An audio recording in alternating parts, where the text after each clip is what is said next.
ನೋಡಿ ನಮ್ಮ ರೈತರು ಎಷ್ಟು ಕಷ್ಟಪಡ್ತಾರೆ ಅನ್ನೋದು ಈ ವಿಡಿಯೋದಲ್ಲಿ ಗೊತ್ತಾಗುತ್ತೆ. ಪೂರ್ತಿ ವಿಡಿಯೋ ನೋಡಿ. ಹಲೋ, ಇವತ್ತಿನ ಕೆಲಸ ಏನಪ್ಪ ಅಂದರೆ ಬೆಳಗ್ಗೆ ಎದ್ದ ತಕ್ಷಣ ತೋಟಕ್ಕೆ ಬಂದಿರೋದು. ನಮ್ಮ ರೈತರ ಜೀವನ ಇಷ್ಟು. ಬೆಳಗ್ಗೆ ಎದ್ದ ತಕ್ಷಣ ಏನು ಕಮಿಟ್ಮೆಂಟ್ ಇರೋದು ಏನೋ ಗೊತ್ತಿಲ್ಲ, ತೋಟಕ್ಕೆ ಬಂದ್ಬಿಡ್ತೀವಿ. Welcome to smiley farming 24. ನೋಡ್ತಿದ್ದೀರಾ, ಇದೊಂದು ಮಿನಿ ಲಾಗ್.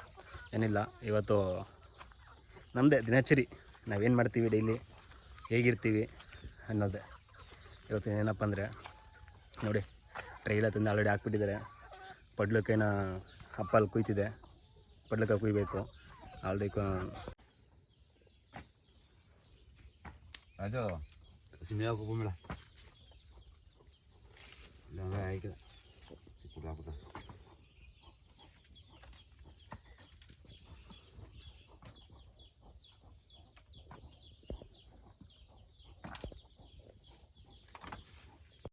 ನೋಡಿ, ನೋಡ್ತಿರಲ್ಲ, ಇದನ್ನೇ ಪಡ್ಲಕ್ಕ ಕುಯ್ಬೇಕು. ನೋಡಿ, ಟ್ರೈಲ ತಂದು ಹಾಕಿದ್ದೀರ ಆಲ್ರೆಡಿ. ಇದನ್ನ ಕೂದಿ ಕಟ್ ಮಾಡಿ ಇದನ್ನ ಒಂದಕ್ಕೆ ಹಾಕಿ ಇಲ್ಲಿಂದ ತಗೊಂಡೋಗಿ ಮೈಸೂರಿಗೆ ಹಾಕಬೇಕು. ಇವತ್ತಿನ ರೈಟ್ ಎಷ್ಟಿದೆ ಅಂತ ಗೊತ್ತಿಲ್ಲ. ರೈಟ್ ಇದ್ದರೆ ಒಳ್ಳೆಯದು ಆಗುತ್ತೆ, ರೈಟ್ ಇಲ್ಲ ರೈಟ್ ಮಾಡೋಕ್ಕಾಗಲ್ಲ. ನೋಡಿ, ಎಲ್ಲಪ್ಪ ಆಲ್ರೆಡಿ ಕೂದಾಕಿದೆ, ನೋಡ್ತಿರ್ಬೋದು. ಒಂದು ವಾರದಿಂದ ಸರಿಯಾಗಿ ಕೂದಿಲ್ಲ, ಒಂದು ವಾರನೇ ಕುಯ್ಬೇಕಿತ್ತು, ಕೂದಿಲ್ಲ. ಮಳೆ ಮಳೆ ಮಳೆ ಹಿಡ್ಕೊಂಡು ನೋಡಿ ಇಲ್ಲಿ ಅಪ್ಪ ಪಡ್ಲಕ್ಕೆ ಮುರಿದು ಹಾಕ್ತಿದೆ. ನಾನು ಒತ್ತಿ ಹಾಕ್ಬೇಕು ಒಂದು ಗಿಡಕ್ಕೆ. ಇದೇ ನಮ್ಮ ದಿನಚರಿ. ಏನಿಲ್ಲ, ತಿರ್ಗಾ ಮುರಿದು ಆಗ್ಬಿಟ್ಟು ಮತ್ತೆ ಪಡ್ಲಕ್ಕೆ ಕುಯ್ಬೇಕು. ನೋಡ್ತಿದ್ದೀರಲ್ಲ, ನಮ್ಮಪ್ಪ ನೋಡಿ, ಇದನ್ನ ಹಾಕ್ಬೇಡ ಅಂತೈತೆ. ಯಾರು ಕಣ್ಣು ಹಾಕ್ಬೇಡಿ ಹೇಳ್ತಿದ್ದೀನಿ. ಇದೇ ನಮ್ಮ ಲೈಫು. ಪಡ್ಲಕ್ಕ ಕುಯ್ಯಿ, ಕಟ್ ಮಾಡು ಮತ್ತು ಎತ್ತು ಮಡಗು ಅಂತ ಗೊತ್ತಾಕು ಕೆಲಸ. ಇವತ್ತಿನ ಕೆಲಸ ಇದು. Okay bye, see you.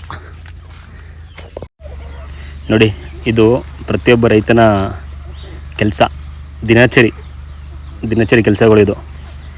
ನೋಡ್ತಿರ್ಬೋದು, ಪಡ್ಲಕ್ಕನ್ನ ಕಟ್ ಮಾಡಬೇಕು. ಫಸ್ಟು ಅದನ್ನ ಕಟ್ ಮಾಡಿ ಕೂದಿ ಒಂದು ಸೈಡ್ ಹಾಕಬೇಕು. ಒಂದು ಹಾಕ್ಕೊಂಡು ನೋಡಿ, ಈ ಥರ ಟ್ರೈ ಇದೆ, ಈ ಟ್ರೈಗೆ ಜೋಡಿಸ್ಬೇಕು ಅದನ್ನು ಎಲ್ಲನೂ. ಎಷ್ಟು ಕಷ್ಟ ಅಂದರೆ ತುಂಬ. ನೋಡ್ತಿದ್ದೀರಾ, ನೋಡಿ, ಈ ಥರ ಎಲ್ಲನೂ ಕೂಡ ಜೋಡಿಸ್ಬೇಕು. ಒಂದು ಸೈಡು ಒಂದು ಕಡೆ ಹಾಕಬೇಕು. ಏನೇ ಹೇಳಿ, ಅದು ರೈತನ ಕಷ್ಟ ರೈತನಿಗೆ ಗೊತ್ತಿರುತ್ತೆ ಎಷ್ಟು ಕಷ್ಟ ಅಂತ. ಪ್ರತಿಯೊಬ್ಬರ ಕೆಲಸನೂ ಕೂಡ ಕಷ್ಟನೇ. ಯಾರ ಕೆಲಸನೂ ಕೂಡ ಇನ್ನೂ ಕೀಳ ನೋಡೋಕ್ಕಾಗಲ್ಲ. ಇದು ತುಂಬಿದ ಮೇಲೆ ಇದು ಎತ್ಕೊಂಡು ತಿರ್ಗಿ ಇಲ್ಲಿಂದ ಆಟೋದ ಬರುತ್ತೆ ತೊಗೊಂಡೋಗೋಕ್ಕೆ ಮೈಸೂರಿಗೆ, ಮಾರ್ಕೆಟ್ಗೆ. ಇಲ್ಲಿಂದ ಎತ್ಕೊಂಡು ನೋಡಿ, ಎತ್ಕೊಂಡು ಈ ಥರ ಒಳಗಡೆ ಬೆಕ್ಕೊಂಡು ಎಷ್ಟು ಕಷ್ಟ ಅಂತ ಎತ್ಕೊಂಡು ತೊಗೊಂಡೋಗ್ಬೇಕು. ಒಂದು ಸೈಡ್ ಹಾಕಬೇಕು. ಒಂದು ಕಡೆ ಇಟ್ಟಿದ್ರೆ ಅವನು ಆಟೋದನ್ನು ಬರ್ತಾನೆ. ನೋಡಿ, ಈ ಥರ ಎಲ್ಲ ಒಂದು ಕಡೆ ಜೋಡಿಸ್ಬೇಕು.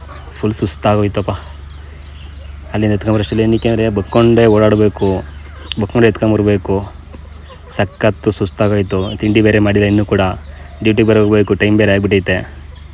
ಇವಾಗ ನಾನು 2 ಗದ್ದೆ ಎತ್ತಿ ಹಾಕಿದ್ದೀನಿ. ಇನ್ನು ಮಿಕ್ಕಿದ್ದು ಅಪ್ಪ ಕಟ್ ಮಾಡಿ ಹಾಕೋತಾರೆ. ಓಕೆ ಬಾಯ್ ಫ್ರೆಂಡ್ಸ್, ಇಷ್ಟ ಆಗಿರೋ ಲೈಕ್ ಮಾಡಿ.